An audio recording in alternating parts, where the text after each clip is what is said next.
Hello, আসসালামু আলাইকুম Irshan. This is Ivy. Meow, কি অবস্থা সবার? সবাই কেমন আছেন? আজকে আমি আপনাদের দেখাবো ঈদ স্পেশাল বাবুর্চির হাতের বিফ রেজালা। ফার্স্টে আপনাদের একটা মশলা তৈরি করতে হবে। এটা পানি ছাড়া আপনি ব্লেন্ড করে নেবেন। জয়ফল, জয়ত্রী, সাদা এলাচ, দারচিনি, সাদা গোলমরিচ, আরও লাগছে লং এবং শাহি জিরা। এটা ব্লেন্ড করার পরে আপনি ছাঁকনিতে ছেঁকে নেবেন। ছেঁকে নেওয়ার মেইন কারণ হচ্ছে যে মশলাগুলো যেন আপনার দাঁতে না বাজে। আরও লাগছে আপনার পেস্তা বাদাম এবং কাঠবাদাম। এটা আপনি শিলপাটাতে বেটে নেবেন। কাঠবাদাম বা কাজু বাদামটা আপনি একটু সেদ্ধ করে নিলেই এটার খোসাটা ছাড়িয়ে নিতে পারবেন। ফার্স্টে আমাদের লাগছে পেঁয়াজ বেরেস্তা। পেঁয়াজ বেরেস্তা করার সময় আপনি কয়েকটা দারচিনি দিয়ে দিবেন, তাহলে স্মেলটা অনেক সুন্দর আসে। এটা বাবুর্চিদের সিক্রেট। বেরেস্তার তেলেই কিন্তু আমরা বিফ রেজালাটা করে ফেলবো। আমি একটু অন্যদিকে ছিলাম দেখে বাবুর্চি দেখি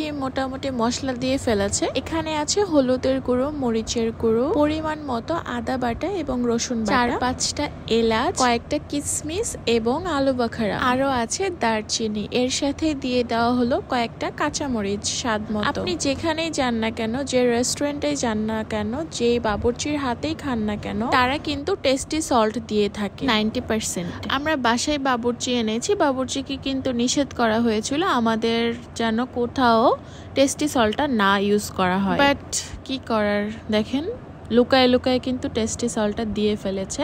আমরা এটা ধরতে পেরেছি। টেস্টি সল্ট খাওয়া কিন্তু স্বাস্থ্যের জন্য অনেক ক্ষতিকর। আমি মামনিকে দেখাচ্ছিলাম যে এই যে দেখো টেস্টি সল্ট কিন্তু লুকায় লুকায় দিয়েছে। আমি মামাকে বলতে নিষেধ করলাম, কারণ না হলে মামা অনেক বকবে বাবুর্চিকে। এরপরে দিয়ে দেওয়া হলো বেরেস্তার সেই তেলটা। আপনারা যদি চান একটু টেস্টি সল্ট দিতে পারেন, তবে আমি রেকমেন্ড করব না এটা খাওয়ার জন্য। এরপরে আপনি এটা চুলার মধ্যে ড্রিম করে বসায় রাখবেন অনেকক্ষণ, তাহলে মাংসটা সিদ্ধ হয়ে আসবে খুব সফট ভাবে। মাংসটা যখন 90% সেদ্ধ হয়ে আসবে, এই মুহূর্তে আমি দিয়ে দিব পেস্তা বাদাম এবং কাঠবাদাম বাটা। বাদামটা দিয়ে কিছুক্ষণ আপনি কষে নিবেন। এই ক্লিপটা আমার স্কিপ হয়ে গেছে। লাস্ট মোমেন্টে এখানে দিয়ে দেওয়া হয়েছে মালাই। বাবুর্চির আরেকটা সিক্রেট কিন্তু আপনাদেরকে বলে দিলাম। মালাইটা দেওয়ার পরে আপনি দেখবেন রেজালার স্ট্রাকচারই ডিফারেন্ট হয়ে গেছে, থিকনেস চলে আসে এবং অনেক ফ্লেভারফুল হয়। আবারও কিছুক্ষণ কষাবো। যখন দেখবো যে তেলটা উপরে ভেসে উঠেছে, ওই মোমেন্টে আমরা এই মাংসটা নামিয়ে ফেলবো। তৈরি হয়ে গেল